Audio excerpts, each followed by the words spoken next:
Once again, from the heart of the Ozarks, it's Jubilee USA. Brought to you by Massey Ferguson and your Massey Ferguson dealer. Massey Ferguson, pace setter of modern farming. Makers of the world's most famous combines. And the only tractors with the Ferguson system. Hey, how are you? I'm pretty good. How are you? I've had better days in my life. Yeah, you had sad Andy voice right from the get-go. That sounds like a Cat Stevens song. Sadly, Lisa, sadly, sadly. I bet you don't even know that one, do you? Of course I do. Lisa, sad Lisa, Lisa. I love Cat Stevens, but that one cracks me up a little bit. Her eyes like willow dribbling down. What's that song? That's the verse. She. What happened with Sad Lisa? She hangs her head and cries in my shirt. She must be hurt very badly. Can you tell me what's hurting you madly? No, I think I went off there. That's okay. I'm going to mute your whole part anyway. Come on, do the next line for me, please. I want a couple more lines. Tell you what's making you sadly. Open your door, Lisa. Don't hide in the dark.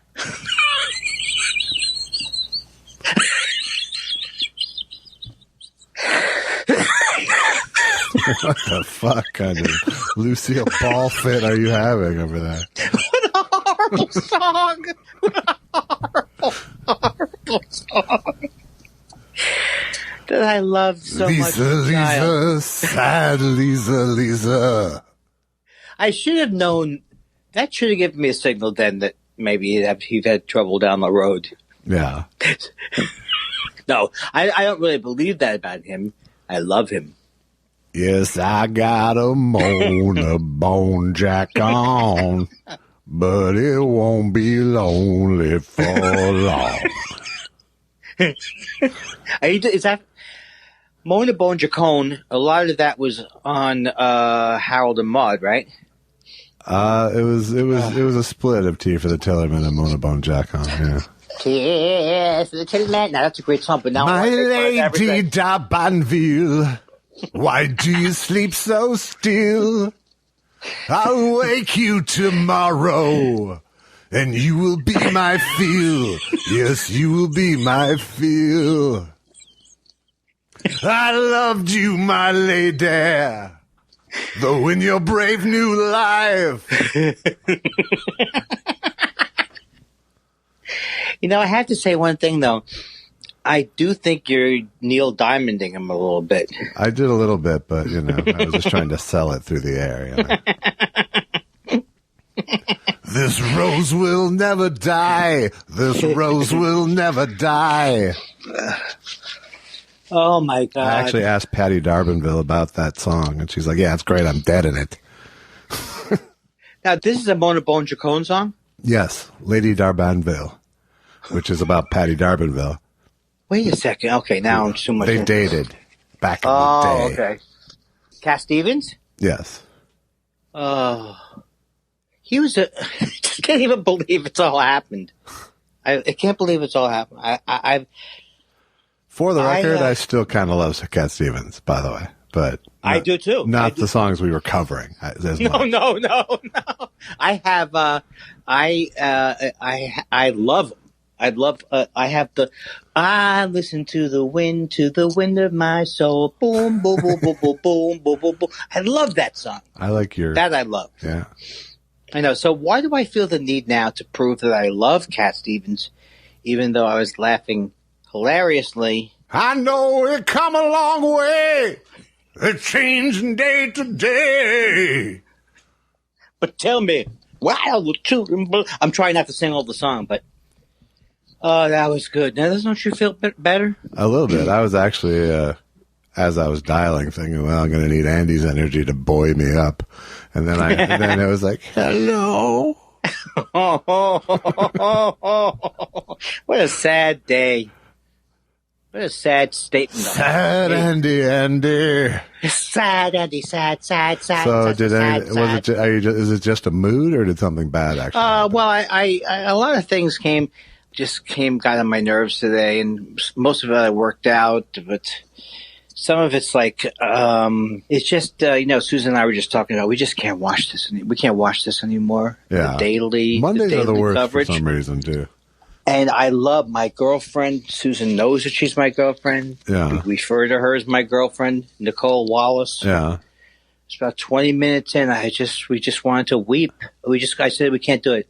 We just can't do it because we get so fucking mad, so angry. Yeah, I mean, and I can't do it this way. And I like her a lot too. I know she's your girlfriend, so I won't touch her. But no, I'm not saying she did anything wrong. I'm not even saying that. No, but it is an orgy of indignation, that show. Yes,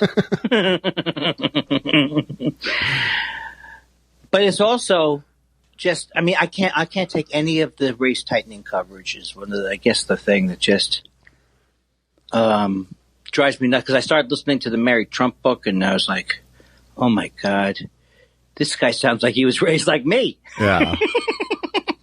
When she says, if you don't Except have Fred Trump didn't have funny songs in the morning. No. One thing my dad did have was he loved kids and he loved babies. Yeah. And so I must have gotten some really good affection from him. But is my mother alive? Not on this show. I don't think she was. I don't think you could call her a caregiver. I wouldn't call her a caregiver. Yeah. So is that what's happening? Is the Trump book a trigger for you? No, because actually that stuff just fascinates me, because I was like, eventually when you realize, okay, well, if you've blocked literally everything out from 0 to 1983, then you really are. You can't remember these things because they weren't there. So when I'm listening to he had words, obviously. By the way, before I forget this, I have to throw in a Seinfeld joke I just made up. Okay. Why do caregiver and caretaker mean the same thing? Orange, when you're giving care. Are you dropping off or picking up? That's what I want to know. Why are there two words for the same job? You don't have undertaker and an under. I haven't written the whole bit. You'll work on it later. So they don't call it the undergiver. I think it's just like James Adomian has prevented me from doing comedy. I don't think he can do comedy anymore. Yeah. Seinfeld. There's nothing he can say that we have won't fit into that. That's right.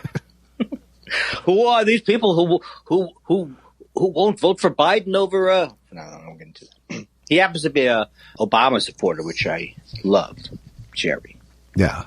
He refused to do a Trump benefit years ago. What a hero. No, but I mean, I don't know what I'm saying. Why am I'm in one of those moods where I don't want to alienate anybody, yeah. and I hate everybody. Okay, so we won't write speech jokes today.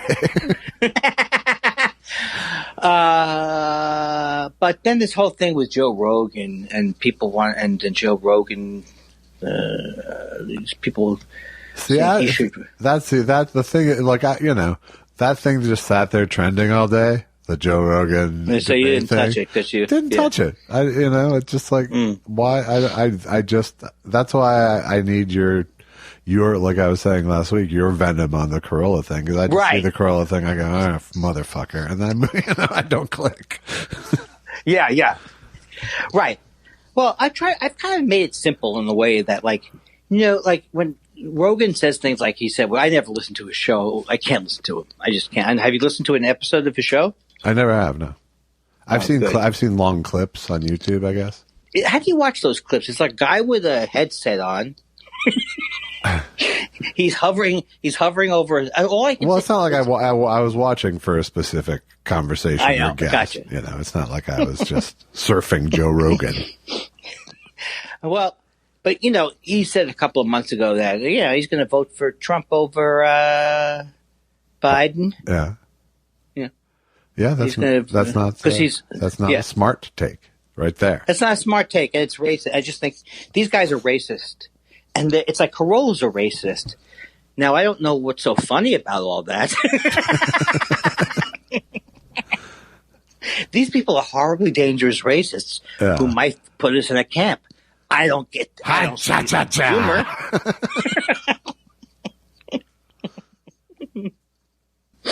One guy I was replied to was a mixed martial artist. I said, I don't even know what MMA. I don't even know to look for that. But that's where I draw the line.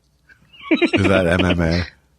Yeah, he's got a whole MMA contingent because he actually is. He's an announcer good at, for MMA. Right. And how do you announce that? Right? Oh, he looks dead. This guy. Oh, gouging him. He's gouging him. Oh my God! Look how the blood pouring out of that guy's sarcophagus. Is that the right word? Sarcophagus? Is that when you're dead? No, that's when you're a dead Egyptian. Oh my God, they're going to stop the fight because his sarcophagus is bleeding.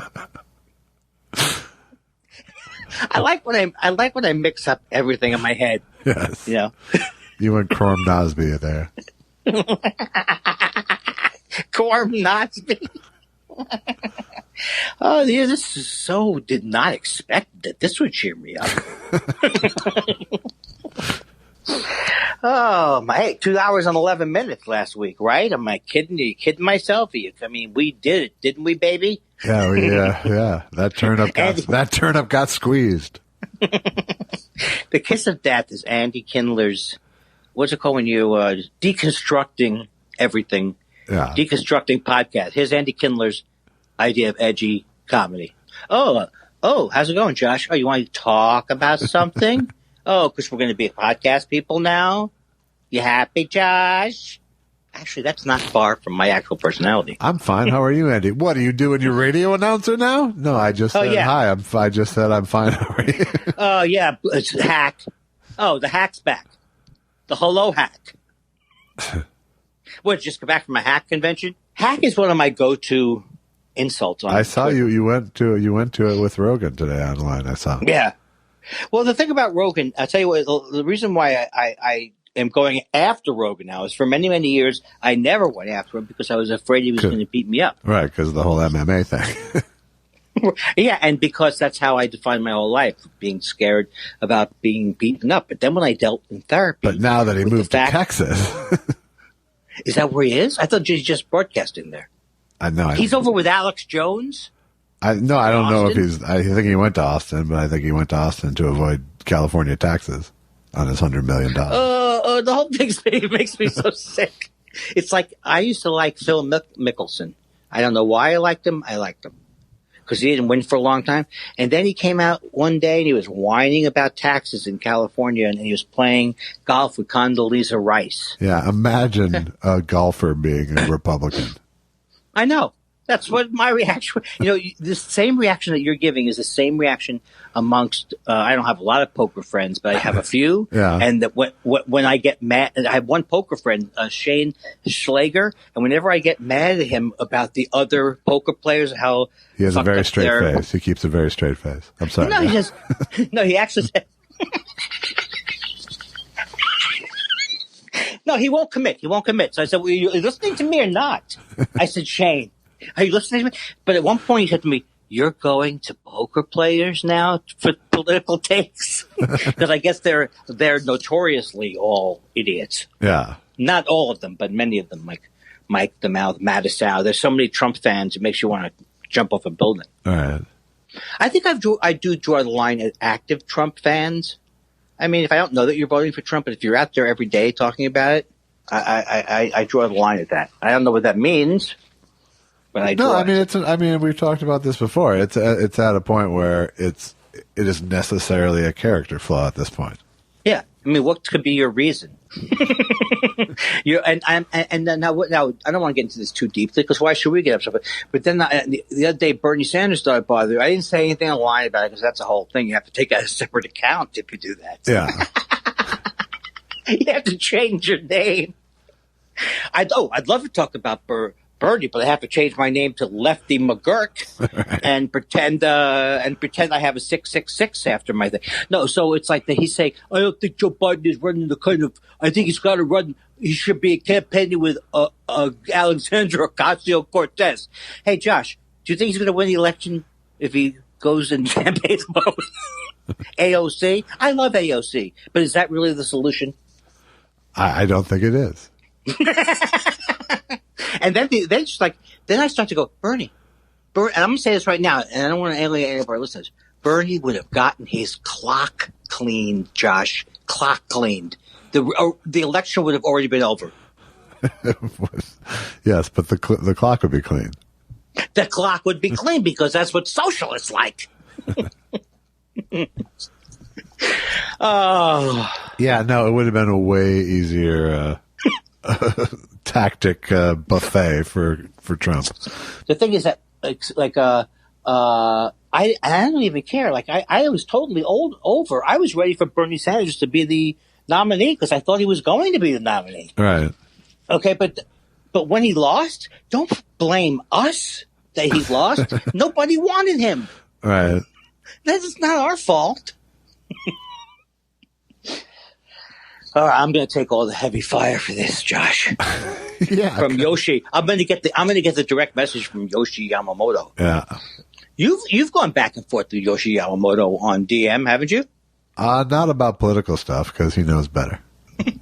Well, I don't even mean you've gone back. I'm not saying I do not want to imply there's some kind of wedge between you and Yoshi Yamamoto. No, there isn't. He just knows that you're an easier get. Oh, yeah, but let me tell you something. It seems like that's a tuneful... Doesn't that seem like it's a tuneful name to you?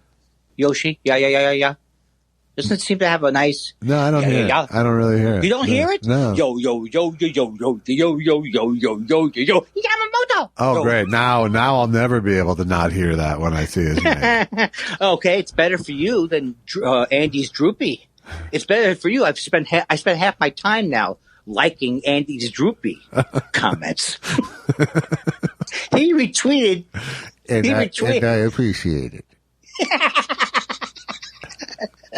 I'm glad that we could mend the fence, Andy's Droopy. Seriously. How could I? Why should I be mad at you? How could I stay mad at you? And if you did, what would you do, right? Exactly. I can't get any lower unless you squat. Hey, Andy's Droopy, how do you respond to when people say, how's it hanging? What do you say? Same as yesterday. End scene? Can I end scene it now? Sure. It's going to come back anyway, so there's no reason. I don't understand the picture of my penis online. It looks like Woody Woodpecker or Pecker. Is that why? What? I don't know what you're talking about. Andy's Droopy. You're the one who introduced me to Andy's Droopy. That's a picture. That's a picture of Droopy. Oh, I keep forgetting. Is it a dog? Yes. Maybe I don't want to look at it too closely. It's Droopy. I'm afraid to look. Oh, I see down the line me having a big legal fight with the Droopy people. This is why the character that I created was Andy's penis. Oh, they call it Andy's Droopy. All those people. No, I don't like that. Yeah. I don't like that. They're being polite, but the official name of the character is Andy's penis. Okay, so now I feel much better. With a voice inspired by Droopy. Ah, yeah, you can't get in trouble for. Who cares? Go ahead and sue me. Somebody sue me for trying to make money from my infirmities. Are these infirmities? Consider me a hostile witness.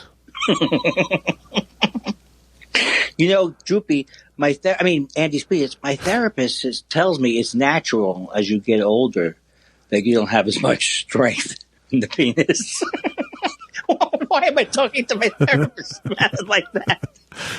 I really think you and I could talk about this before you take it outside the house. Oh, God. Do you think... Maybe we should go to couples therapy. I'll give it a shot. But you know how people in the old days when comics would try to have a rock and roll persona? Yeah, sure. Like Mark V. McCullum. Mark V.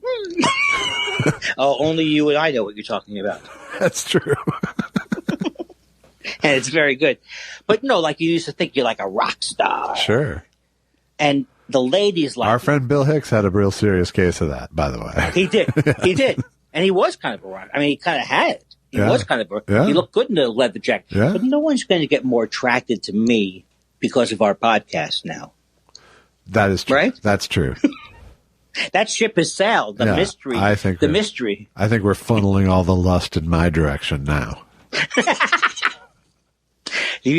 That's it. You have to be the sorry, ladies. Andy's an idiot. But Josh, you can still fantasize about Josh. That's about right. your night with Josh. Who's doing this? Nobody is doing this. You know what I did? Another mistake, and I'm not going to whine like a baby about it. Yeah. But I had a. Yeah, whatever happened to? How is baby these days? Are you jealous of the other characters on the show, like the Cotton Candy Grapes? That's so funny. You think the Cotton Candy Grapes is funny? It cracks you up? How about, I can't ask you about my penis. Okay, stop. Oh, record scratch. Actually, I think what happened was Baby actually grew into a preschool Shark Tank kid. Oh, that is so good, that preschool Shark Tank. I really wish that we could sell, not the show itself, but our impression of the show. Yeah. Hey, last week when you listened back to the Monday show, did it sound okay from your end? Yeah. I mean, aside, audio-wise, yes. Content-wise? Yeah, then what do you mean? Then what do you mean? Oh, content-wise, no good? I'm sorry. Don't be sorry, Andy. No, I know. Because here's the thing. I really am getting like a PTSD thing with the hang-up. Yeah. It really is bothering me all week long. Which one? See? Exactly. You did it there on purpose. No. You did it on purpose. There's no way that you could be pausing that much after a question. We're not that far away. We're not like on a digital delay. Right. See how you sound when you do that? Right. No, now I'm just trying to make immediate noises so you don't react to the silence. Better. Can you do that when we're having a normal conversation? Like constantly go, you're making a good point. Oh, I'm with you. Yeah, I'll Chuck Todd you all day long. I can't. I never watched him more. He's very annoying. He's lucky he's such a great broadcaster, because that's very annoying.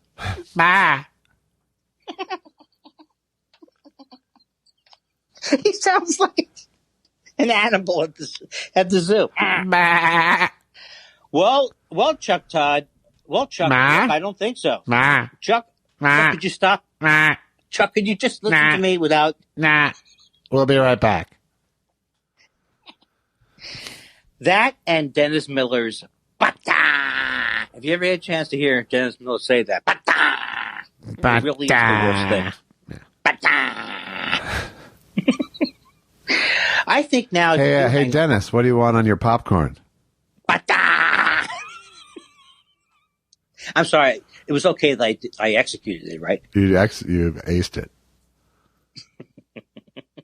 I can never tell now if you're going to try and, like, if you needed to do a 5150 on me. Yeah. You would do it. You'd be very friendly, and that's what's starting to bother me. You have a very friendly voice, like you're not crazy, Andy. You're fine. Right. just long enough to get the snare on you.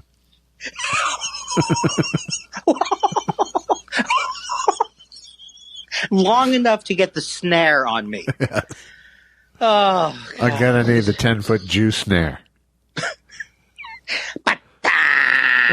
So I would like a popcorn. You're like, okay, what would you like on that popcorn? Could you give me some Yes, we can. And then, hey, you got juju beats, cha-cha? Do you have juju beats? No, sir. We have cha-cha bees, though. Hey, look, cha-cha. I didn't work on this bit. I'll have to do it tomorrow. That's okay, Juju. Hey, Choo Choo. Oh my God! I think we're over the hump. I think we really are over the hump. You think so?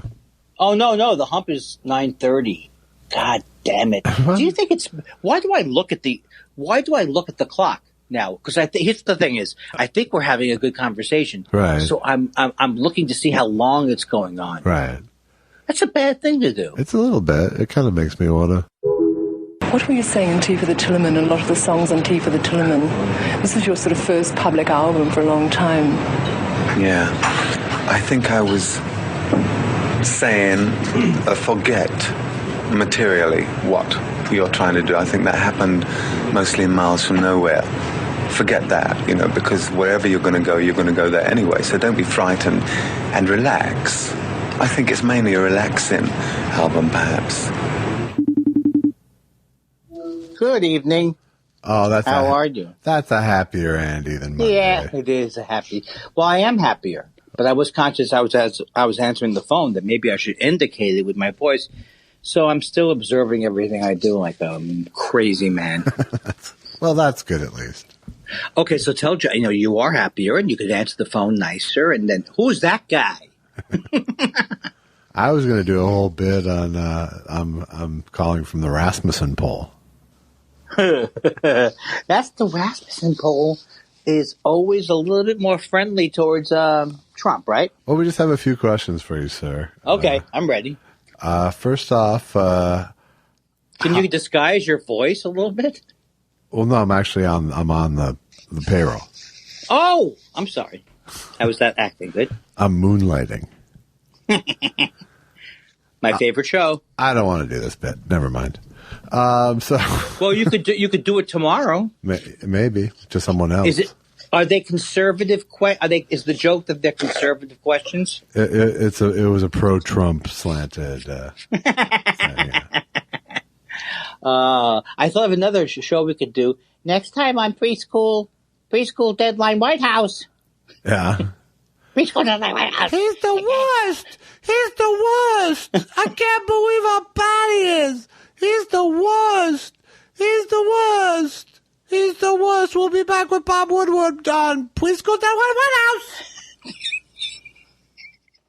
It's 1 o'clock in the east and I'm thirsty. It's 4 o'clock in the east. I'm thirsty. I need a cookie. I have a juice box and I'm ready for war. With some of my best friends, except this guy I hate. Talking shit about your girlfriend. No, I think he brought up a very good point about my girlfriend. That I think he called it an indignancy marathon or an indignancy something like parade, that. A festival of indignancy. Festival, yeah, something. So I'm duly. I think an orgy of indignance is what I call it. That's right, an orgy. I'm writing it down. Like, how's that moving the ball? Now, very rudely, I have not looked at what you sent me. How do you like that garbage? No, I like it. I like it plenty because then we don't have to talk about it on the air tonight. Did you see what I said? Did you see what I said? Did you see what I said? What do you think of my ideas? Was it better than last year when I sent you a cream cheese sandwich? Last year I sent you a cream cheese sandwich with a note in it saying, "Hey, find the funny. Make this into a yummy." Oh man! Oh, it was. I had something. I had a couple of things to write down for you. Nope. That was it. Just it was. I had two things: deadline, preschool deadline, preschool high, and the indignancy marathon. There you go. Yeah.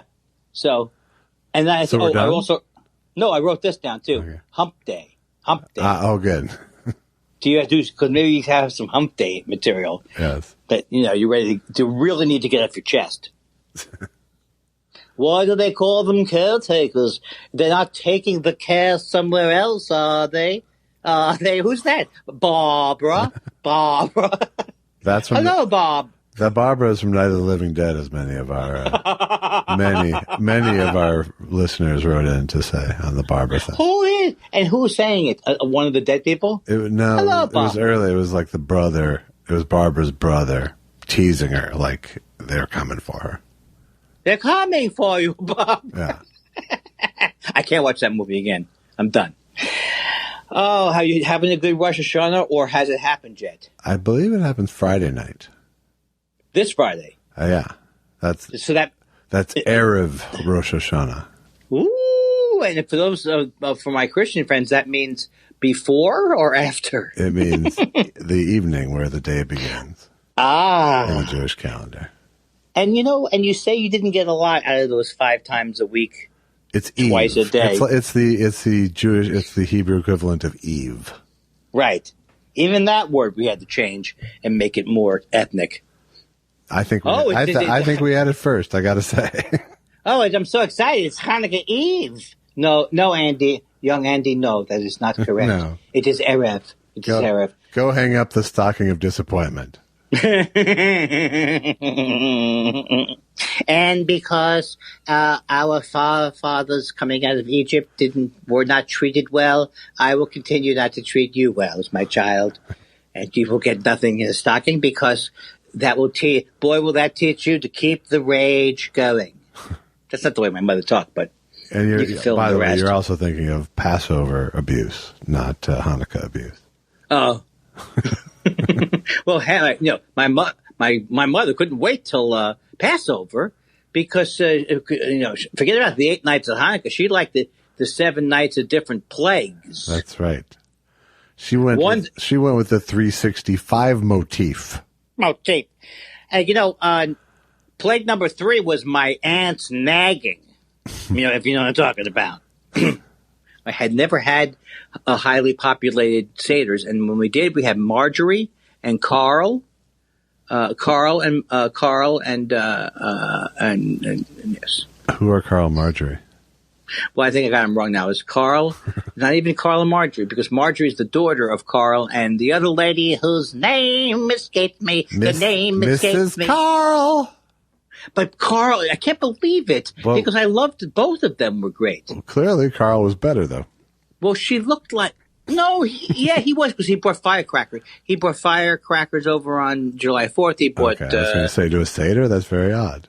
And he also told me a joke. Hey, Bubba, why are you saving Shmoopy? Why are you saving the coupon? It was a cigarette coupons joke. And it was, how do you think I got... Was his last name... this? I'm sorry, go ahead. Sorry. No, go ahead. It's Jesus on the cross. I don't remember the punchline. Okay, I was just going to... Was his last name Nichols? Uncle 5 cents? Yes. No, but it was like, so, how come you saved the coupons? How do you think I got the cross that I crucified with? Something like that. Right, gotcha. You are a man. But who were Carl? Were they just friends? Oh, they were like on my mother's side, like cousins. Okay. Beverly and Carl, thank you. Thank you, Josh. Carl and Beverly. Carl and Beverly came to Passover like Carl and Beverly. Boom. So who would lead the Seder? I think my father did, but it seems rudderless. Yeah. Why? You got the hi, I'm Larry Kindler. As you all know, I'm agnostic, leaning towards atheism. And I will read shallowly and without confidence. Right. And then I really think it was spotty. I also do remember it was the first time I got drunk. And oh my God, I did love that. I loved that very much. Yeah. Yeah. I didn't have a good relationship with alcohol mostly, but getting. Now that I've done the 4 questions, let me have a 5th. May I have another?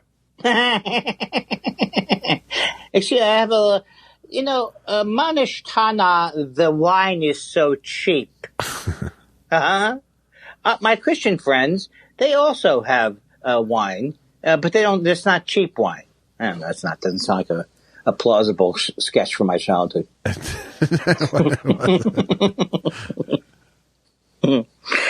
But I was trying to think of the dishes. My dad was the only person who could cook, and my dad had a couple of dishes. I love London broil and a couple of, but then they would serve tongue or something ridiculous like that. Tongue. Yeah. And did you ever have tongue? I never had tongue like boiled or not like placed on the table like that. I had right. Cold cut deli tongue. And I guess I guess I never have had it because I would not want it anymore. Isn't bologna tongue? No, but it has a tongue. It has a tongue-like texture. Yeah, bologna I used to love because I would fold the bologna in half and I would bite through, and then I would take the ridge off, and then I would look at my brother, look at my sister, and I'd say, "We're all doomed." Through the hole in the bologna. Yeah, through the hole in the bologna. You know what I'm kind of doing is I'm trying to doing Ed Krasnick. I spy with my bologna eye. Look, it's a bologna nut. Yes, that's exactly how it went. Look, it's a bologna nut. Oh man, but no. Rosh Hashanah. I don't remember ever doing anything with Rosh Hashanah. It would be at the It would be only at the temple, right? Well, not in my house. We did often. We would do 2 nights of Rosh Hashanah gatherings, and there was usually like a Weinstein side of the family gathering, and then on my mom's side of the house gathering. And did you look forward to those type of things? Much like the way I looked forward to dental visits. Well, at least you had Novocaine. So no, I did not look forward to them. Oh God! But they were all the same for the most part. Yes. Is there anybody that came, or maybe you've told me this? Is there anybody I really did like Carl and Beverly because they were very easygoing, very nice people. Yeah. And and since my mother wasn't that nice, anybody who came over was nice. It's fantastic. Right. And I say these things about my mother fully knowing and not sure if she's still alive. All I know is she's eating me out. She's eating me out. No, she's aggravating me. She's still aggravating me. Well, like I say to everyone whose parents dies, the relationship continues. Well, my parents did say they did say, eat my heart out. That was a thing that would come from my mother, probably. Eat my heart out. Once you eat my heart out. Okay. It wasn't one of those, eat your heart out. People are starving in Russia. No, it's usually one of those, be jealous eat your of heart me. Out. Yeah. I'm having bagels today. Exactly. Eat your heart out. I have Mets tickets. Something like that. Something East Coasty. Yeah, you really got you've given it that East Coast flavor. But you know what I didn't have? I didn't have Wonder Bread growing up. And if I did, I would do a one-man show about it. All the reminiscences of it and just the picture of the Wonder Bread wrapper and that kind of thing. And do you ever call them, what do they call them? It's very sad. Very sad. Joke for one person and you're not into it. Exactly. I'm sitting here trying to think how to universalize your one-person joke. And there's just no way to do it.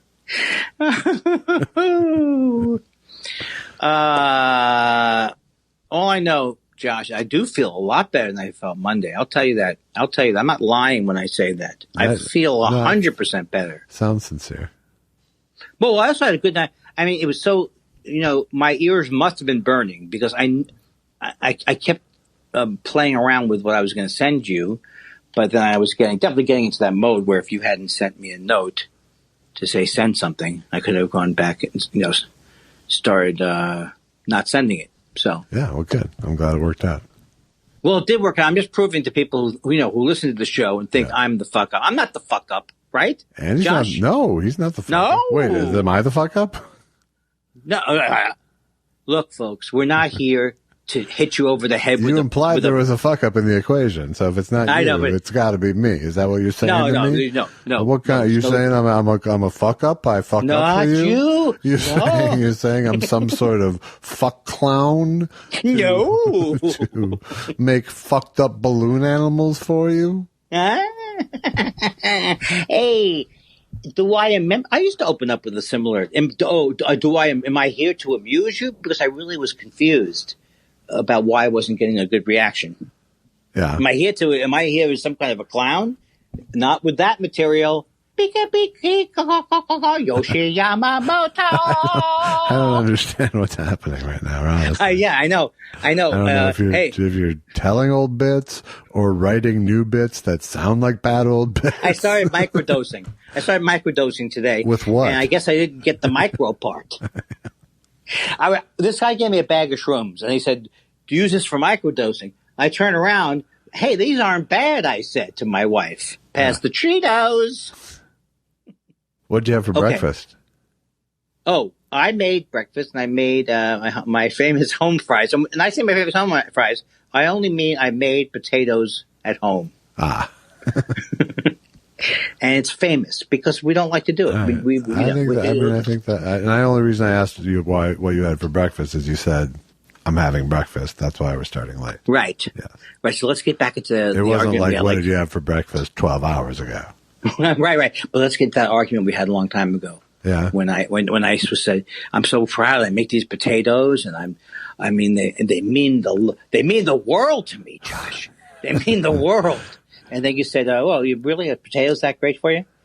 Yes, they are, Josh. I eat fried potatoes every day because they're the best thing for you. Yeah, fuckface. What are you saying? What, do you believe that diet crap? I would like to say that at least 2 of our listeners have made the chicken recipe I described last week. Ooh, and are you saving that for the Friday Fun Show? No, A.D. Morgan made it in Australia. In a wood-burning oven, nonetheless, and it looked like it came out very good. And he said that it did indeed live up to my description. Chicken fell off the bone. And who else? And the other person, Jared Ullman. He actually hashtagged it for the question day, but I'm looking right here, and there's a big pan full of braised chicken, and it's looking good. We are making a difference. I might have browned the skin a little more, Jared, first, but it's solid, and I bet the chicken was good. You know, that's what they want. What your what do they call something files?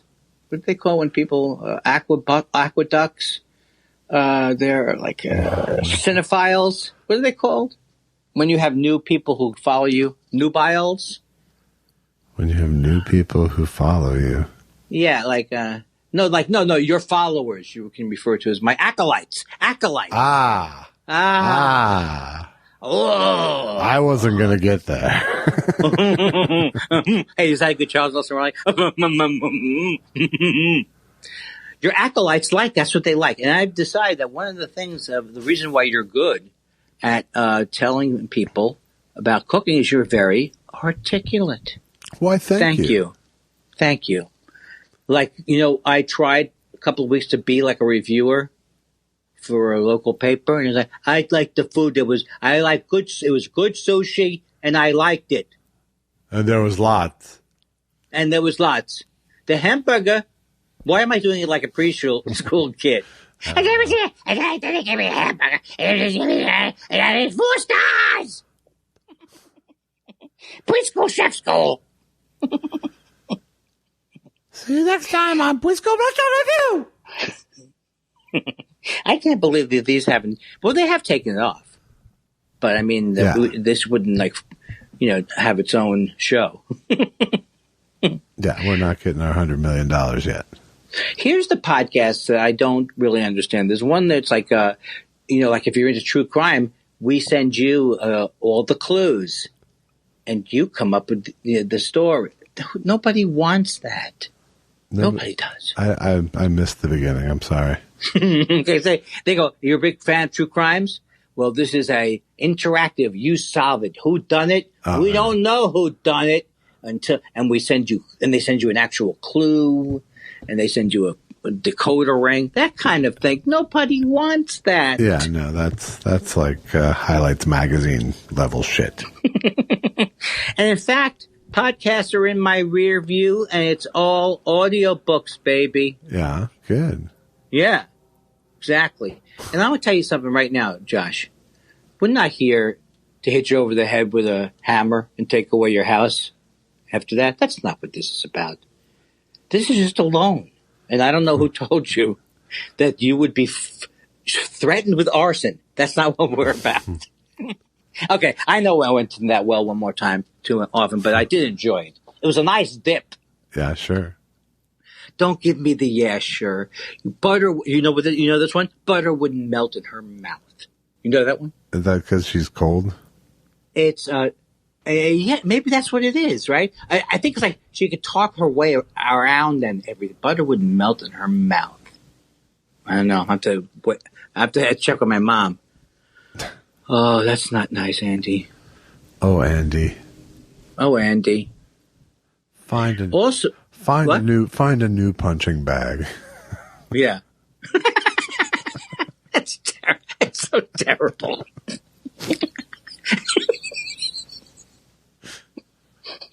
When is it going to be your fault, Andy, that your fucking life stinks? I was thinking of a song. What is that song I was thinking of? Oh, it was Yankee Doodle Dandy? Lady Madonna?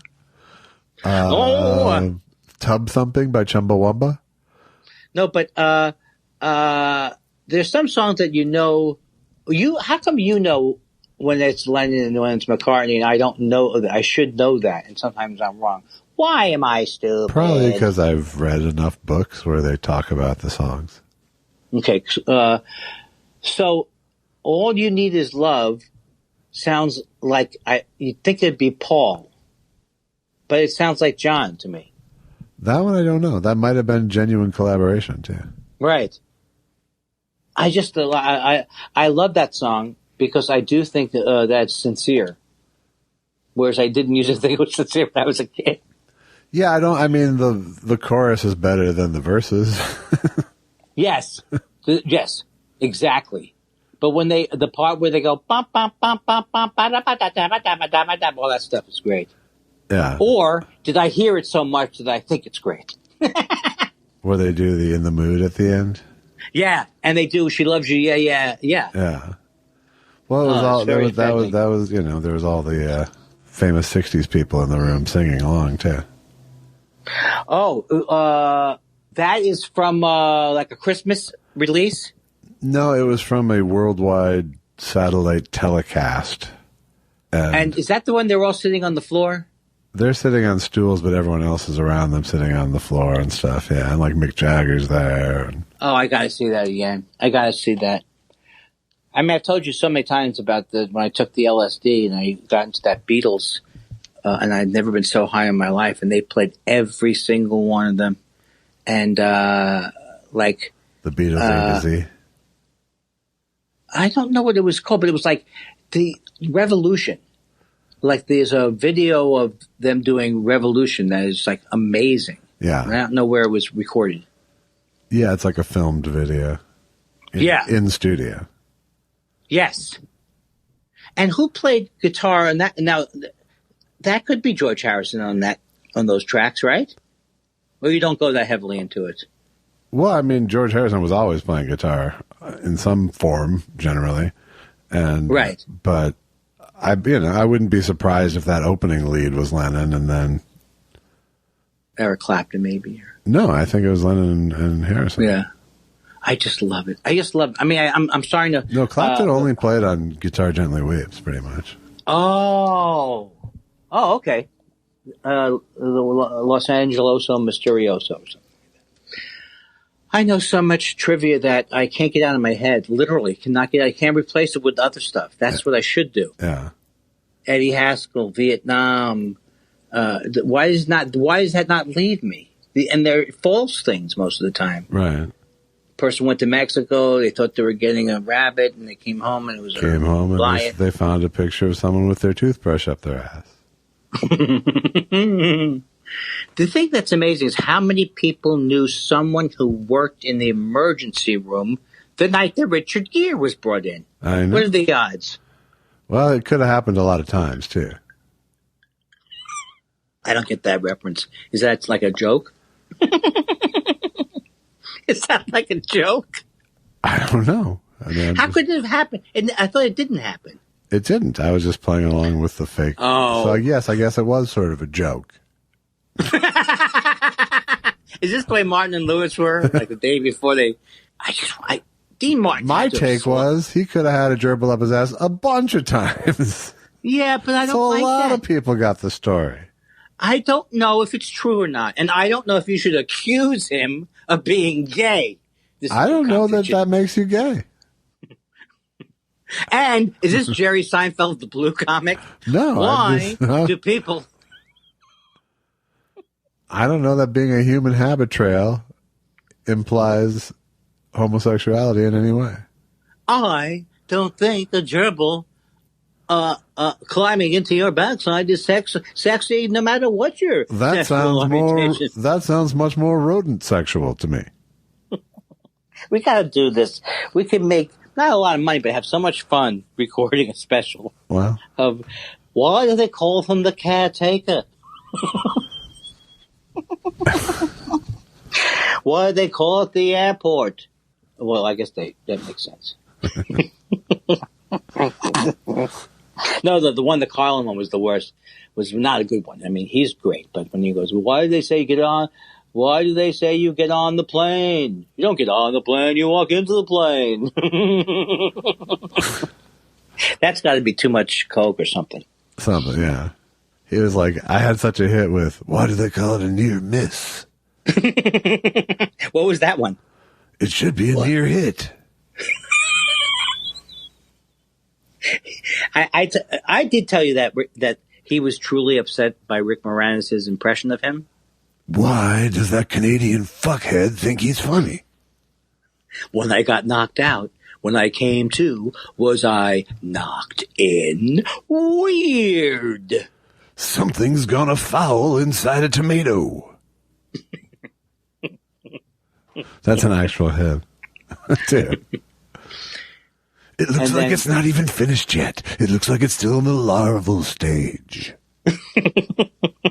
He did a lot of comedy for a guy who, he had health problems and all kinds of things, and he did so much comedy. Yeah, he sat and smoked pot and wrote in a notebook, I get the feeling. Yeah. And then took the notebook on stage. Oh, that I didn't know. Yeah, when I saw him the last time I saw him in Vegas, it was just a total notebook dump. And I heard, and how not that good.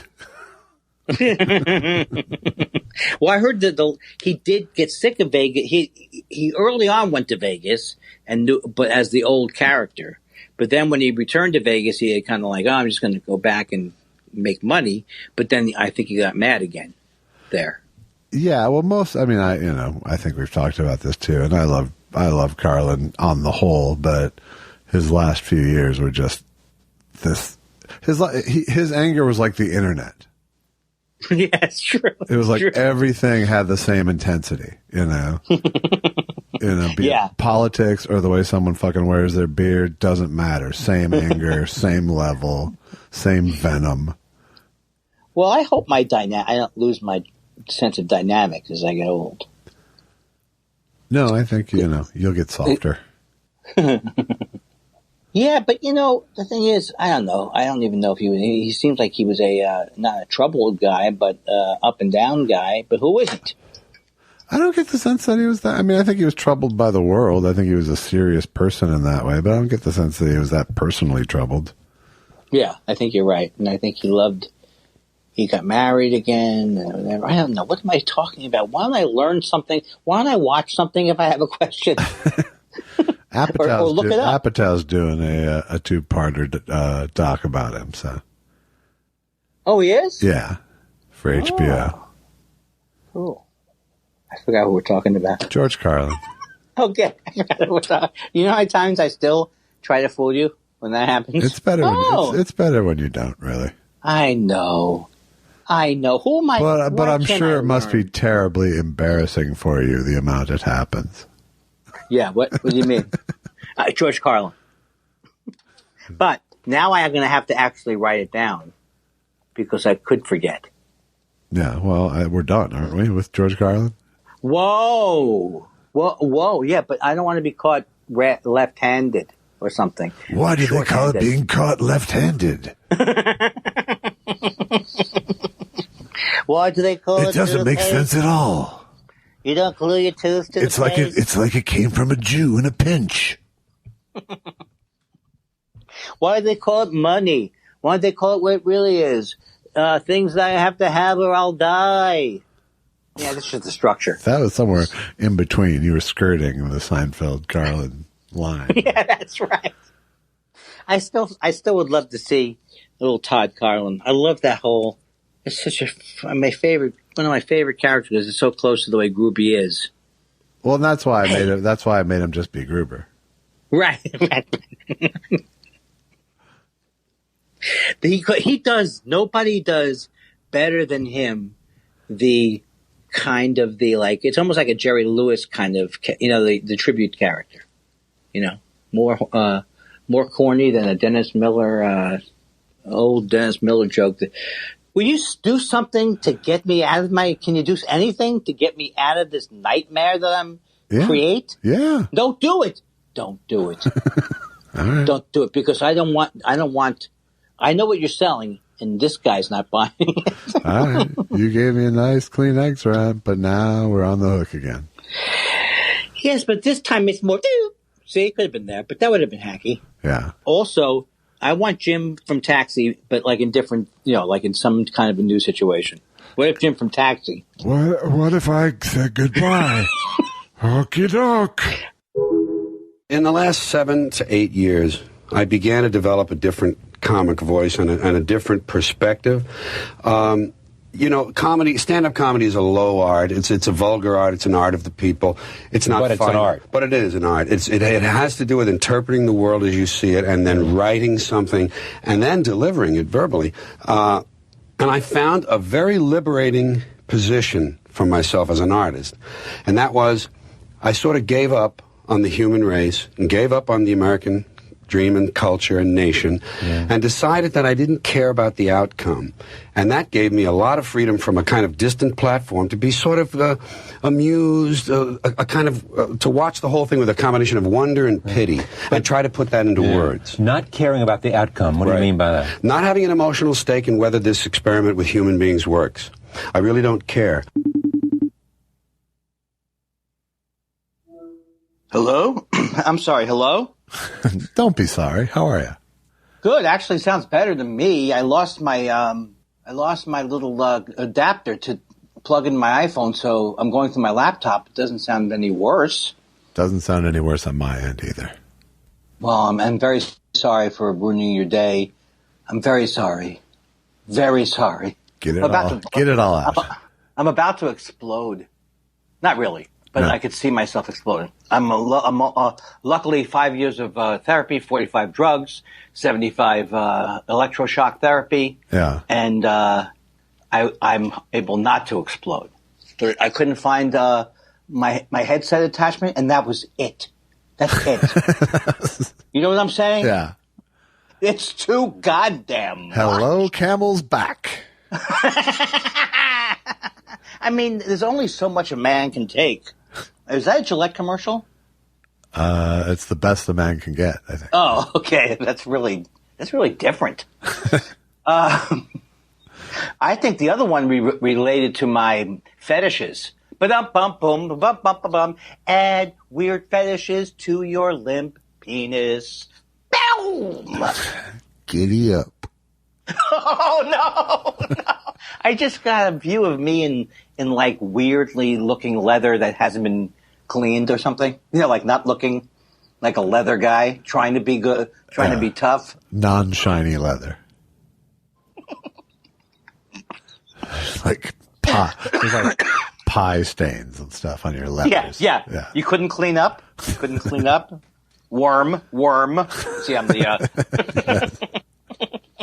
I'm the worm in this case. I got that. That was good. It was well acted. Although I don't think the modern day dominatrix use things like worm, shut up worm. I don't know.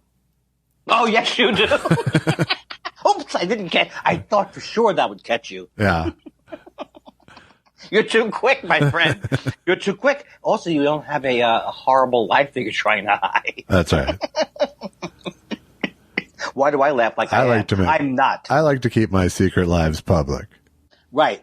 And I, of course, am an open book, which is why I think it's 45 Andy's penis accounts have been opened today on Twitter. I mean, it's really taking off. Yeah. So the people who like it. None of them are verified yet, though. If that gets verified, you know what I'm saying? Yeah. I mean... Hey. I sent them my ID. The laughing. You can tell when my laughing is starting to get, a little bit like, I get the joke now. Yeah. And You're saying you're tiring of your penis? Oh, I don't feel well. I don't feel well, Josh. Does that help you? What's wrong? My penis doesn't work. Van Morrison upset me. I mean, really, this Van Morrison? Yeah. I mean, come on. This is what happens when you don't let Van out to the liquor store. That's right. Did you just? Okay, I think I saw that. I tweeted it. Okay, fuck you. No, why can't I let it go? I just had looked at it. It's so much like my brother and I when we were kids. It's like, I heard that. I remember that joke in Mad. That's terrible. Why would But anyone it's like be you're friends accusing with me of stealing it from myself.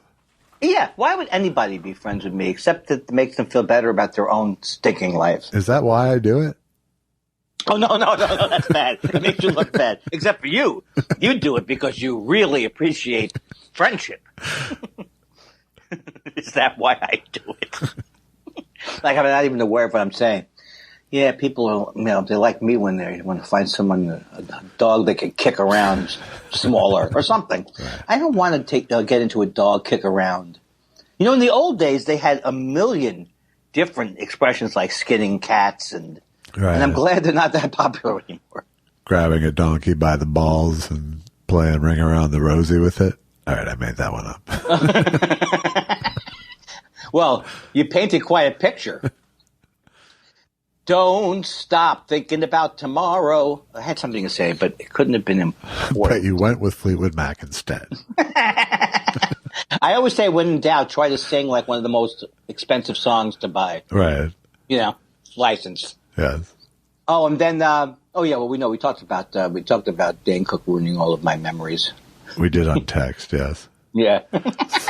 So he hosted that Fast Times reading. Yeah, which is fine. He got a charity, but just the fact that he's now associated with great comedy, is that what he's trying to do? Well, who wouldn't want to associate themselves with great comedy? That's true. That's true. But he also he raised $50,000. You know how these people get you with the charity? The charity angle is how people get you these days. Yeah. Hey, you can't make fun of it. It's a charity. It's hard for me to muster up any kind of real Dane Cook mustard anymore. No. No, I'm just thinking at selfishly as a joke, just one quick joke. Yeah. And that's it. I'm glad he did it. I actually sent money towards it. But it works against your greater point. Which is what? Do I have a greater point? I think you do. I think you have a very nice thesis for the speech, or part of the speech. Oh, yeah. Which is the apology of, I used to act like just bad comedy was dangerous to society. And, and now we have bad comics who are actively dangerous to society. I mean, it used to bother me, yeah. The chicken from the McNuggets joke. Right. It used to bother me. Right. Now I long for it. Jay Leno wasn't hurting me. He was just disappointing me. I hope all of this stuff is written down in our various. Well, I looked at your stuff. It was fantastic. I'm recording. Oh. That's really good. When did you start doing that? Yeah, I'm playing the dumb guy. I play the dumb guy. And I play Bob Woodward. Wait a second. Bernstein wasn't dumb. No, you were Trump in this situation, actually. Oh, and Trump. Yeah, Bob. He goes, did you see the way his voice? I've never heard his voice sound like this. He goes, it's a plague. It's a plague. You hear him say that? It's a plague. Yeah. He's drunk or on Adderall or something. Something's happening. Well, he's crazy. Yeah. Let me jot that one down. I notice, Josh, that things come out of my mouth sometimes when I talk. Yeah. I can't imagine if we had been doing this podcast at your house and if I had anything that you wouldn't have gotten it by now. Because, you know what I'm saying? I am a Jew. You're a sprayer. I don't want to be. And I don't want that to be another character. Yeah. No. You know what? I don't like this part of the podcast. Which part? That people say that I'm spraying food all around the room, and that sometimes it'll hit on my malfunctioning penis. And you know what? It doesn't hurt. I don't even feel it. Is the problem? That's not what it is. Get a bib. Look, I will not do a sketch wherein which my penis is angry at me for how I chew with my mouth open. I can't accept it. Could you put a merkin on, please? Oh, God. Merkin. Oh, my God. You know what, folks? I want all you people to know that I am sorry that I ever introduced my flaccidity. That's all I ever wanted. That's all I ever wanted. That's it? That's it. So it was like what's it called? Was it the long con? I was playing the long game, yeah. Well, phase 2 was, give it a life. Right. And you have. Yes. You haven't. I did want to say something, though, that I gave the implication that if I touched that area, I wouldn't feel anything. That's not what my first of all, I don't have a problem. But if I had a problem, it wouldn't be that it's numb. Yeah. No. No, it's just stubborn. Right. And I used to fool Susan with this early in the marriage. Oh, no, I can't feel anything. There must be something wrong with it. Check it more. You're dead. I'm telling you that right now. If this ever gets out, you're dead. You think I'm dead? You're dead. All right. You say nothing about your wife. Say something horrible. Not horrible, but say something horrible about yourself that your wife wouldn't want us to know and that everybody in the nation will start asking for impressions of. My wife's out getting me a sandwich right now. I am so tired of you playing the Ward Cleaver game. Yeah. I walk by your house. It's unbelievable. The manicured lawns. Oh, by the way, I have something that did make me laugh. Yeah. Our nemesis is selling his house. I saw that. And renting his house. Right. Whichever comes first. And I really feel bad. Don't you think that maybe he had too much overhead, literally? Overhead? Too much dreck. Can you believe? What do you tell your friends? What happened, Eddie? Well, you know how you all warned me about investing $200,000, $300,000, $400,000 in my decorations? I never imagined there could be a crash of the lawn ornament market. Right. I didn't think things could ever get worse in my life. Could get bad in my life. Inflatable California snowmen don't appreciate it, turns out. And house for sale. Are you looking for a corner lot that is big enough to decorate, to win decoration contests? This is the house for you. I'm not laughing at his, why am I laughing then? If I'm not laughing at it, if I'm not schadenfreudigen him, what am I laughing at? I'm not sure. It's very possible they made a huge amount on their investment. That is true because that how they didn't do it. They didn't sink it into the house. Exactly. They didn't roll it back into the house. Can you imagine? They didn't fall for that trap, at least. Can you imagine? He's putting up like a plastic Santa that's sliding down into plastic Virgin Mary, and then his wife's inside the house. We haven't had a stove in 7 years. We don't have our. But look at this, Santa's humping the Virgin Mary. I mean, he had cheap stuff, but he did spend money on it, right? I mean, just by sheer amounts. Yeah, I mean, it's possible he just drove around stealing it from other people's lawns, too. But anyway. There wasn't like a cohesiveness to it, usually. Anyway, I'm still laughing at it, so you know that maybe there is something wrong with my sense of humor. The guy with the schmaltzy displays is not doing well in life. Right. It certainly cheers me I up. knew things were bad when there wasn't a giant inflatable COVID virus out there. He still has a message to healthcare workers. Yes. And I don't know what that means. What do you help? What? I don't know. They're not coming by your house. No, to see. it's good to thank the healthcare workers. Okay, I'm wrong. You are in this case. If you're going to put something on your lawn, that's at least a nice message. No, fuck him. I'm right. I have to be right. I have to be right. I mean, You're wrong. Granted, it looks like a message from the mayor of Dog Patch.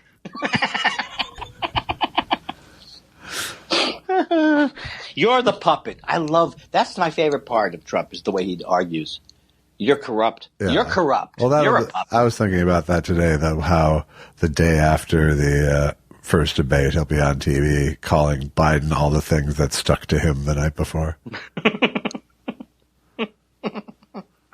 Sleepy Joe. I am ready to get into the questions or not. I'm more than ready. I'm ready then. I'm ready. And not only that, normally I'm gassed by the time we get to the questions. Yeah, but you've paced yourself today?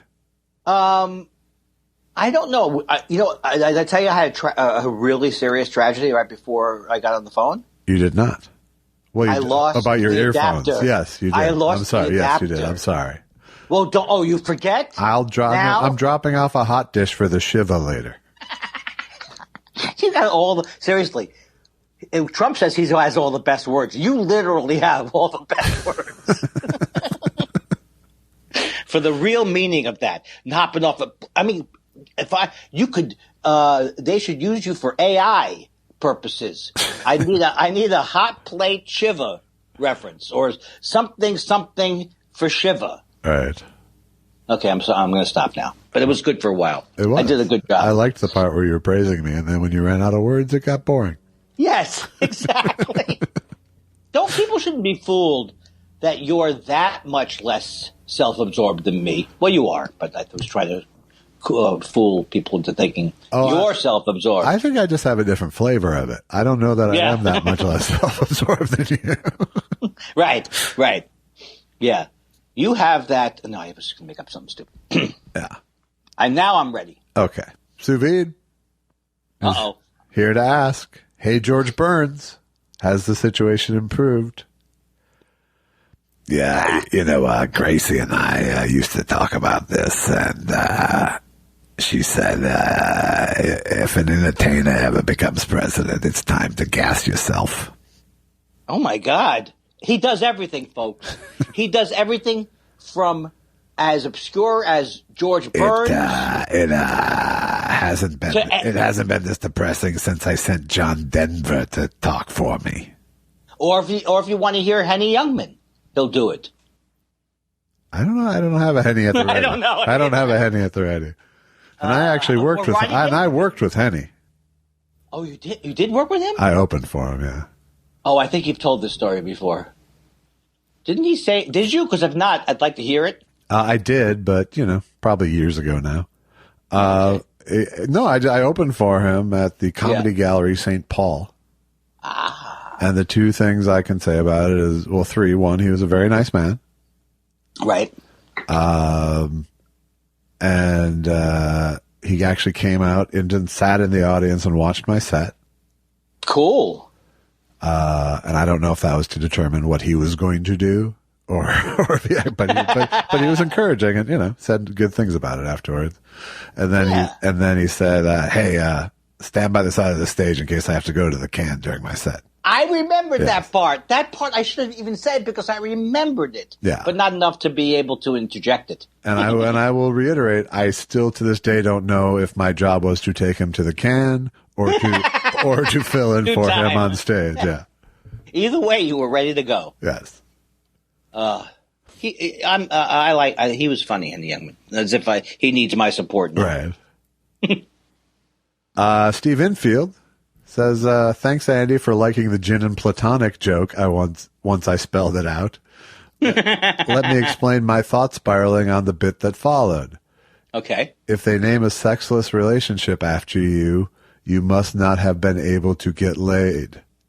If Plato was so smart, I don't know. Oh, I'm a little bit lost now. Yeah. I got lost because you know what? You said listen to this or something, or listen to this premise, or.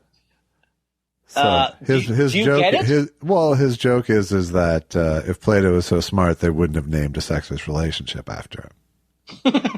Which is very funny, but I don't get the explanation parts. All right, get me out of this question. I fucked up again. All right, we're good. I don't know, but I don't also want to be rude to the person who sent in the question. So tell them thanks a lot. Andy says, thanks, Steve. Oh, we're on the air now. Yeah, sorry. yeah. Dan Wade says, hey, guys, it's Pledge Week on NPR. In that spirit, how about next week you guys alternate between 5 minutes of show and 5 minutes of James Mason, etc., plugging Buy Me a Coffee? Yes, we've just heard 5 delightful minutes of 2 Semitic gentlemen that you can't resist. Only here on PBS will you see this kind of quality programming. Hey, But you know what? in order to keep this sort of quality going, we need your support. So please head on over to Buy Me a Coffee or Zazzle.com and support the show. All right, back to the fun. See, that I will have to say, I will compliment the listener because that was a perfect marriage of the character with the position. All right. I'm sorry, They'll be very happy you things. thought so. What does it mean when you can't just if I was to articulate? That's the joke. I got it. Good. Very good. Richard Cole says, I know Thought Spiral isn't a current events program, but J. Elvis Weinstein got laughs reading news clippings on stage. Poop clips should be about real poop. And then he attached a news story about someone breaking into a home and pooping in someone's dishwasher. Wait a second. Is this part of you? Are you accepting questions on Thought Spiral Blue? Is that a different? I don't think that. I think that's more brown, Andy. Oh, you love a parade. You love a shit parade. You know what? You've actually opened me up now to enjoying more of my. No, I'm lying. Well, I'm still horrified by my own body processes. Yeah, but I think even today you showed a little progress by not just shutting down. That's right. You're like a school marm. Oh, is that necessary? Oh, come on, Josh. Is it necessary? That's all I'm asking you. I'm not saying you shouldn't do it. Do you feel good about it? I do, because normally you're just like, I'm checking out. Right. Well, little baby steps, like that movie with Richard Dreyfuss. Yeah. Maybe not Richard Dreyfuss. It was Richard Dreyfuss. Oh, I like that movie. Natweet Bahara says, in 1978, I broke my back in a car wreck in traction 1 month. After the doctor put a traction belt on me and pillows under my legs, he asked, are you comfortable? I always regretted not answering. I make a living. True story. Oh, it's so wonderful. I wish I could have been there to help. I would have written it on a card. On his cast. On his cast. Yes.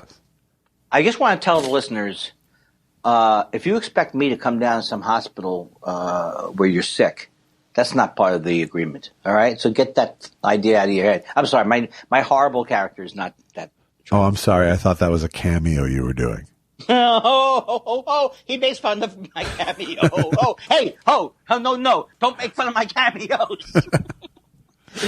This is my march against you making fun of my cameos. Hey, Josh Weinstein doesn't have the balls to do it himself. Hey, ho. Josh doesn't realize it's a good career opportunity when it just flies in his desk. Hey, ho. I don't think the hey, ho works. It's hurting it a little, yeah. I'm so happy. These are the 2 greatest moments of, this is the most upbeat times of the week. Have been this call and Wednesday's call. Let me ruin it right now. Right. Let me destroy it right now. Which would you prefer? D. Steele is our first post-curse question. No. You can please continue to curse like a barmaid. No, I meant you just cursed us. Oh, we're not cursed. By saying how awesome it was. Yeah. You just did a hey, there's no traffic to us.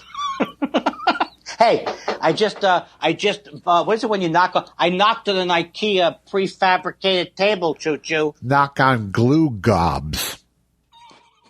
This has got to be Dennis Miller has to do a very angry IKEA bit. D. Steele.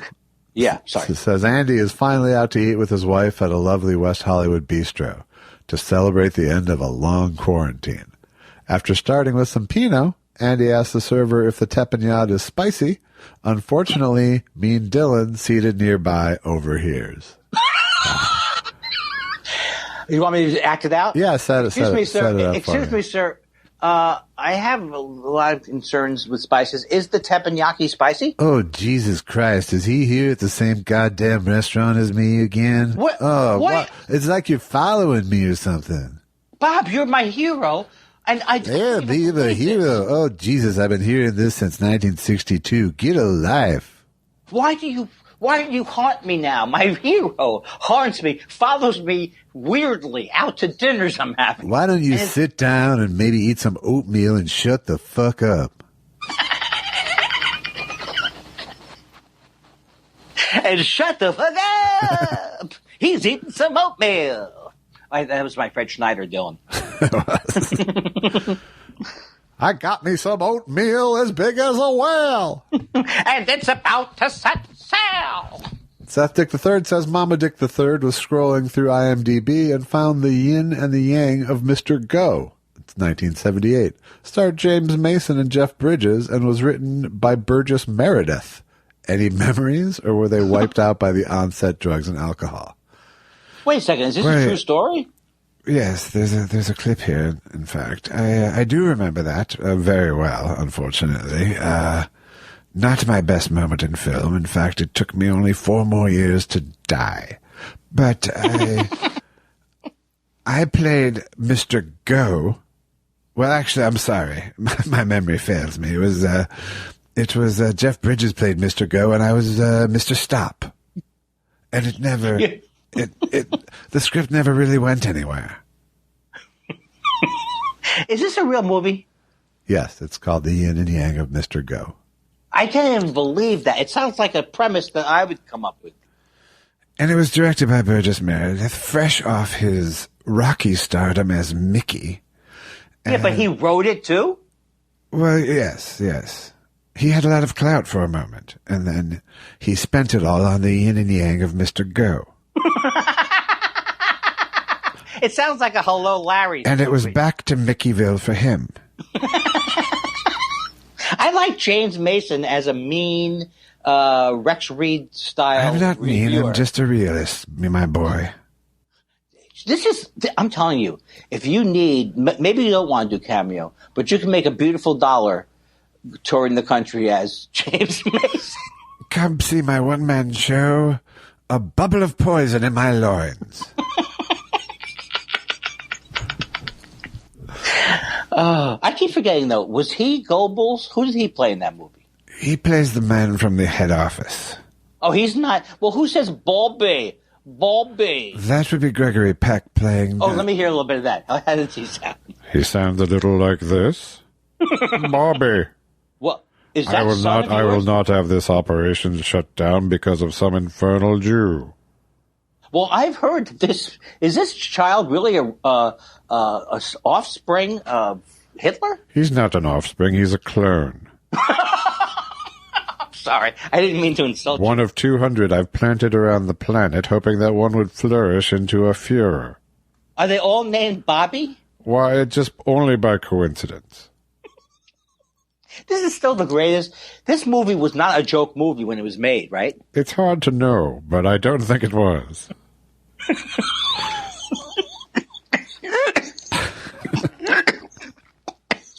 Wow. As much as I love the sound of a Jew dying, I have to ask, are you all right? I am, but it's close. Okay, sorry about that. I couldn't even take away the mic and... Oh, I'm high again. I'm high. I haven't smoked anything today. But it doesn't matter, does it? No, asphyxiation's almost as good.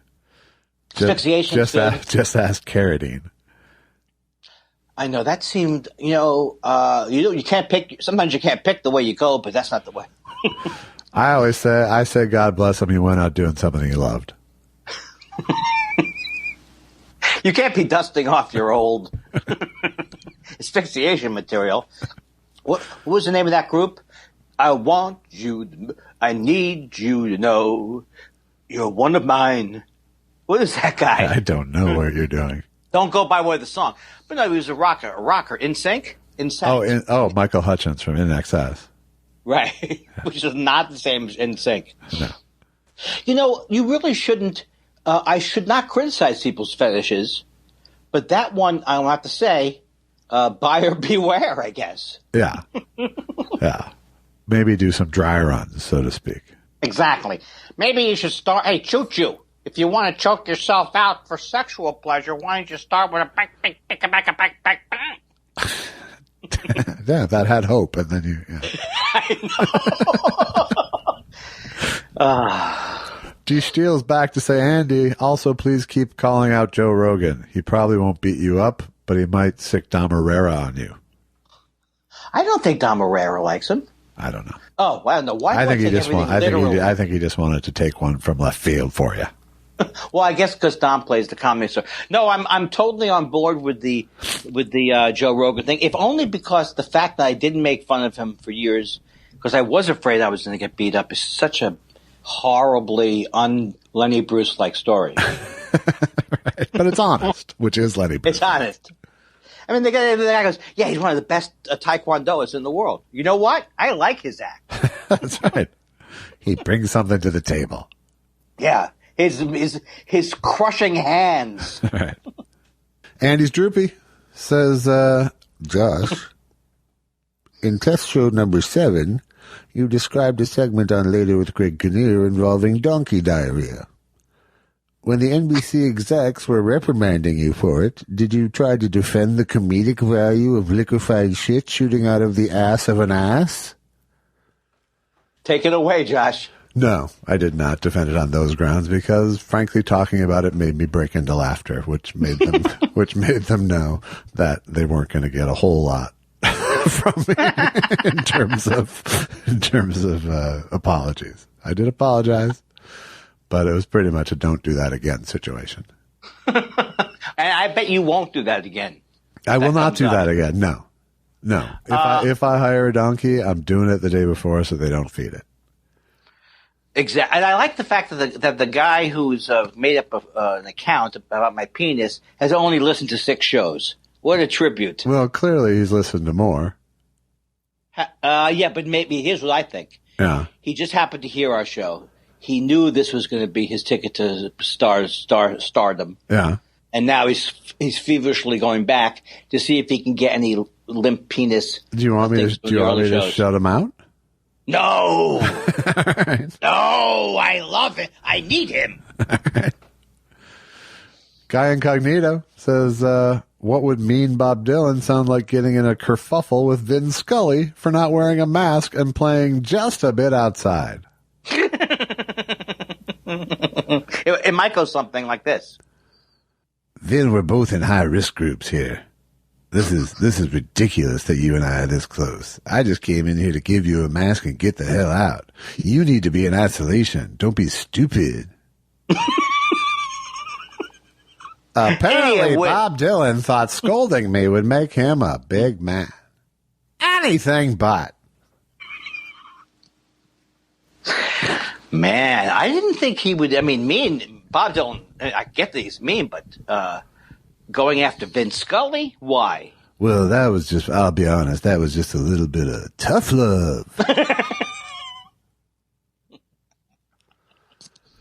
Bill Steitler says, as a special treat for Test Show 175, could we listen to Frank Nelson explain to Lou Abbott what a MacGuffin is? Oh, why not? I couldn't do it, but you might. Yes! I've enjoyed the MacGuffin of that movie. The what? The MacGuffin. The what? The MacGuffin. Is it a movie? Yes, but is it a thing with a close-up? No, but I'm trying to explain. Is it a thing where they move the focus? I'm trying to. I don't get it. No. I'm a bad listener. I only heard a little leakage between the two. It was a little tough because they're in the same range, but Yeah. That's amazing to me. That's amazing. We'll be back with more of That's Amazing. Seth Dick III says, Twitter tells me it's my 4th anniversary. Any memory of your 4th Twitter anniversary? Oh, I'll never forget. Remember? You bought me an 8-track player, I and did. I got you. I got you a Twitter, which you loved for a while. I bought you a Twitter console, the home console version. Yes, the 8-bit. Yeah, with the subwoofer. Yeah. And you loved it for a long time, and it was on. And we listened to it on vinyl too, which was. I think I've exhausted this joke. If there was a joke, No, it was a great ad scene. excellent, Andy. And scene. Dana Schwartz says a few weeks ago someone asked about who you shared birthdays with back on Andy's birthday. I told them about a famous person with whom he shared a birthday. Not only the same day, but the same year, and also the same place, Queens, New York. Will he remember, or is it gone? It is totally gone. Is it Paul Simon? Is it? I can't. If I knew, I would have known by now. Yeah. Who is it? He doesn't. I hope he includes. No, it there's there. there's no answer. Thanks. He just wanted to point out your shortcoming and leave. And that, to me, is classic Dana Schwartz. Greg Kelly says, I read somewhere, or perhaps I'm making this up out of whole cloth, that James Mason was a big fan of the Monkees. I don't believe Did he have favorite episodes of the TV show or songs, or am I just grasping at straws? Well, I think it's a little bit of both, Greg Kelly. I think you were grasping at straws, but it just so happens I'm a monkey maniac, yes. And what was your favorite episode? Oh, it's so hard to choose. Anytime they played Pleasant Valley Sunday was really a favorite of mine, yes. You like ballads. It was not a ballad, please. What do you call that? I realized when I said it wasn't a ballad. It was a rousing pop song by Carole King. Oh, maybe you told me that already. I don't know if I have. I knew Neil Diamond wrote for it, but I didn't know that Carole King was. Neil Diamond wrote I'm a Believer, yes. Okay, don't have to get upset about it. I'm not upset. I just, when it comes to monkeys, I get a little hyped up.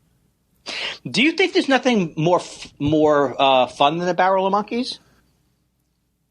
I can't answer that. You're belittling my favorite group. No, I'm a monkey fan. Oh, no, yeah, right. You've got me. I'm the monkey fan. What if it happened that because of the amount of requests that you just got frozen in James Mason for a couple of weeks? I don't know. The truth is my wife actually kind of likes it. So. Oh! That doesn't sound sexy, but I'll give it to you. It sounds like sophisticated. She actually, I'm being honest, she does actually kind of like it. Okay. I'm not saying in bed, but Well, I'm saying in bed because I need to get you into my hole of embarrassment. Good luck with that. Terry Caulfield says, Night Shift is on HBO Max and I'm watching it for the first time. Winkler and Keaton are great together, and seeing as how so many movies and TV shows are being remade these days, wouldn't they be good as Felix and Oscar in The Odd Couple? Thoughts? The movie I loved. I probably overloved it, but I remember liking it a lot. Night Shift? Yeah, I thought it was funny. Yeah, it was very funny. Yeah, when he gets he's telling the ideas into his thing. Goes idea: get the tuna fish to eat the mayonnaise. Feed mayonnaise to tuna fish. Yeah. So now I don't know if it holds up, but I very much enjoyed it. But I don't know if it needs to be remade. But I'm game. Well, he's not saying that remade. He's saying wouldn't they be good cast as Felix and Oscar? I don't think we need more Felix and Oscars. Yeah, that's the thing that doesn't need to be remade is The Odd Couple. Yeah, because we've seen it. They've done Black. They've done Woman. They've done, I think, probably just straight up redo. And I think that the TV show is the funniest version of it, but that's just me. Yeah. A.D. Morgan. maker of Chickenola Josh, says, howdy. Just here to say at the time of tweeting, I'm at the other end of Tasmania. I'm not sure what this end of Tasmania looks like. Readying to headline another live comedy gig. Again, it sold out really quickly because of how famous I am, comparatively. Chin up, it will improve. Now, the thing that's... And then he follows it up with, I mean, I'm famous because nobody more famous can get across the border for now. Well, the thing that's encouraging is that he's in Australia, and they've had a lighter flu season. They think because of the, because everyone's caring for the COVID-19. So there are live gigs happening there. I've noticed there's live gigs happening now here, too. Yeah, more and more things, yeah. Yeah. I mean, Acme's been doing it for a couple months now with 25% capacity and then simulcasting for paid tickets as well. Yeah. But if asked, would you go up there? I'm not going on the plane yet. No, not yet. Not yet. No. Yeah, it's not like the sacrifice that I would be making. Andy, you have to go to Bloomington, Indiana, if you care about people. Yeah. I mean, there are probably gigs I would fly for, but a week at Acme can't cover the risk factor. Yeah. Yeah, but I don't want you getting the COVID either. I don't really want it. Okay, good. Just going to ask you about that. Do you want it? You don't want it? I'm right now. I'm on the side of no. You know, it's a back. hoax. It's a hoax. Yeah. I believe in that herd mentality. Boing, boing, boing. Jeannie JX says, I hate to ask, but does James Mason ever sing any George M. Cohan?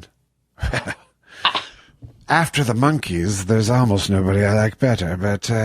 I find that hard to believe. I find myself, when I'm jogging each morning, singing, I'm a Yankee Doodle Dandy.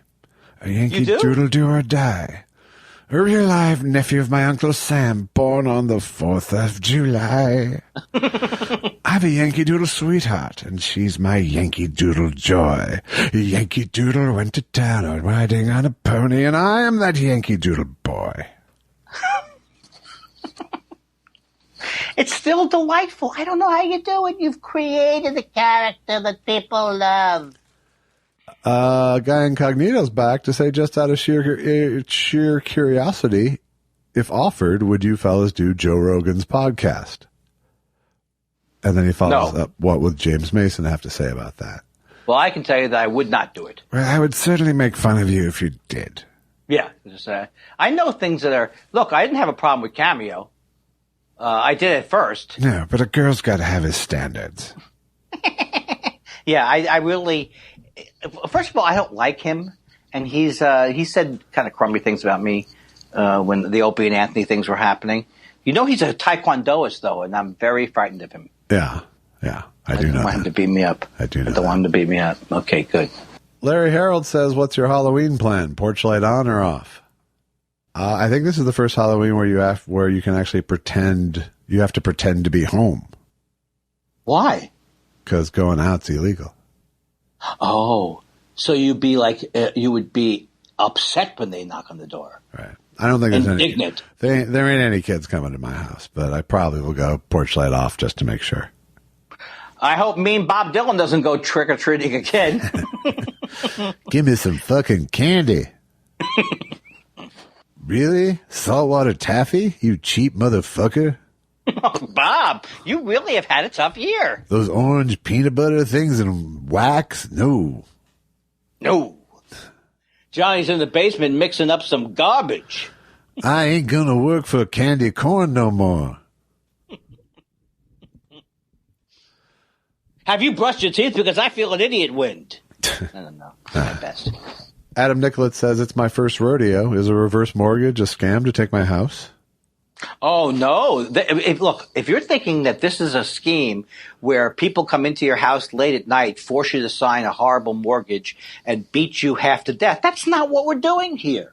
We're just in it for organ harvesting. Yes. I wouldn't be involved in this if I didn't believe in it and they weren't paying me money. I wouldn't be involved with it if there were people alive to speak ill of it.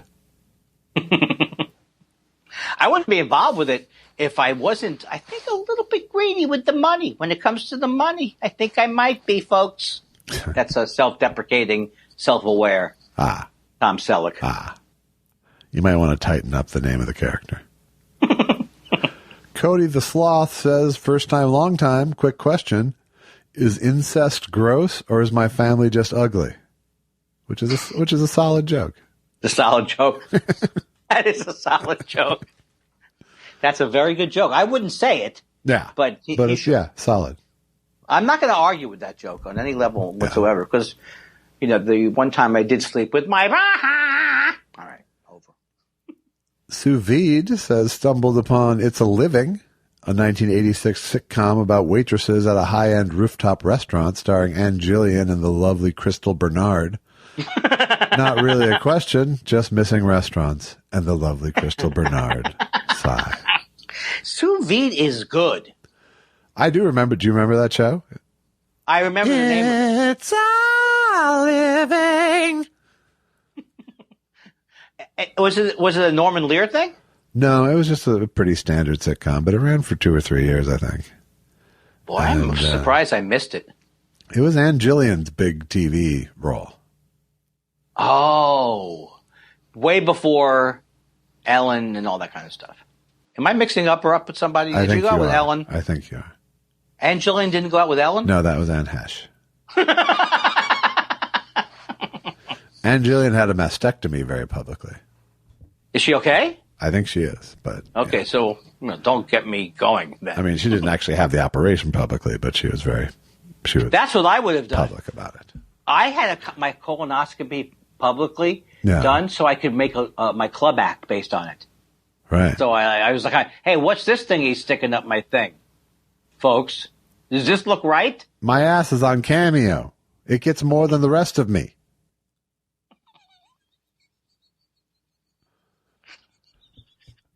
My ass is beating my mouth 2-1 on Cameo. On Cameo. And you say things aren't going well? You say I should be embarrassed? I got my ass, my mouth, and my penis making money for me. I can't stop. I can't stop it. All right. Jason Parton says, I nearly missed a question this week, so here's one. What past projects were you both involved in that you'd like to go back to? I'd love to see Andy revisit Mr. Lindenson from Home Movies, as an example. Oh, well, that would be total joy because it was fun. Also, Dr. Katz would be fun. Actually, Dr. Katz still does like a radio thing. So, I'd like to go back and do more Kids Court, but that's just me.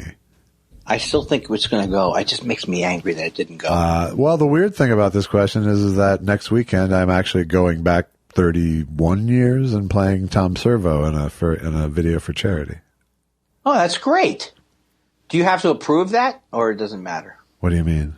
Like you have to approve it with Hodgson, or? No, it's with Hodgson. No, that's easier then. Just check with him. Check with him, okay? It's Joel Hodgson, me, and Bill Corbett, who's playing Crow, and I'm playing Servo, and we're doing 2 shorts, and it's to raise money for this Native American Youth Center that got burned down during the Minneapolis protests. Oh, man. But let me ask you a question. Is it wrong that you get, that I ask you this, do you get to wet your beak a little bit? No. Nope. Is your beak wet? My beak stays dry on this one. Well, what can you do? It's all for a good cause. It's all for the kids. That's a guy. He's doing a charity thing. Well, I guess it's for a good cause. Yeah, you're at a charity. Yeah. We did a big benefit once where you got money and I didn't. Don't say this. Do not bring this up again.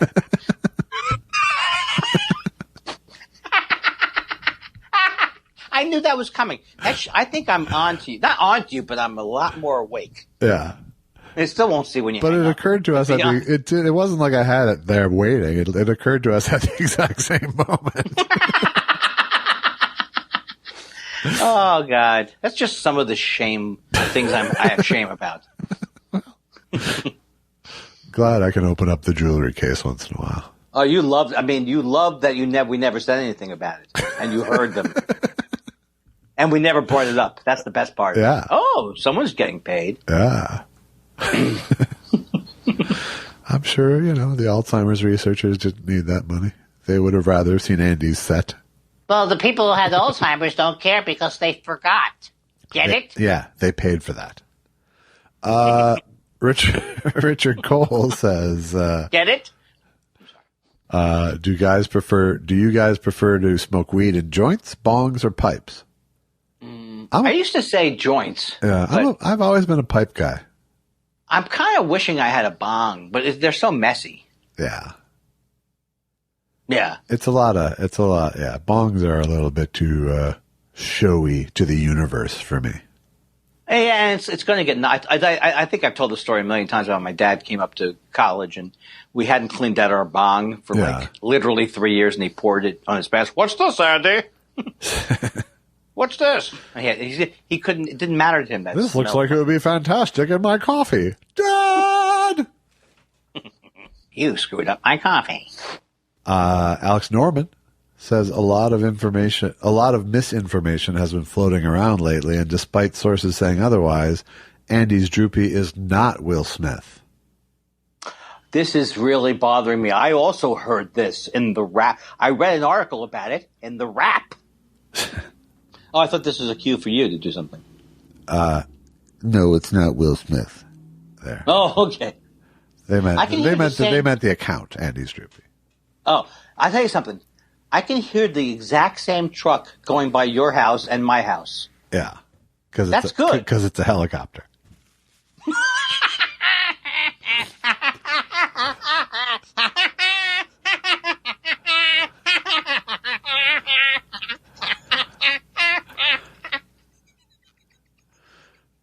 Now what? Okay. Now that was very good, first of all. Secondly, when you hear that tune, what lyrics are you putting to it? I don't remember it. I forget where I got it from. Is it a penis thing? No, I mean when I was a kid, it was "There's a place on Mars where the lady smokes cigars." But it was used as the intro to King Tut. Oh, to the song King Tut? Yes. King Tut. Boom, boom, boom, boom, boom. Now, when I was a young man. And finally, the Plymouth Jim says, question, am I right, lemmings? You are right. Yes, sir. Correct. Yes, sir. We are lemmings. Yes. Yes. We're Ed McMahon lemmings. Yes. Follow me to the end of the couch. Well, if you'd like to support Thought Spiral, more of this kind of hilarity. If you liked where this was going, there's more. No, there's not more, but you can pay for it. Right here on this PBS station, this is the kind of programming you can support by going to buymeacoffee.com/thoughtspiral. You may also go to, and I say may when I really say could you please, go to iTunes and leave us a good review, or go to Zazzle and buy a mug or a shirt, or go buy Andy's album entitled Hence the Humor. Still available. Still available despite all the better judgment of the vendors. And, of course, check out Michael DeBar, Who Do You Want Me to Be, available wherever movies are streaming. Your dog. Can you hang up the phone, both angry at your dogs and dismissive of me as James Mason? You can't hang up on me. I'm James Mason. Shut up, lovely.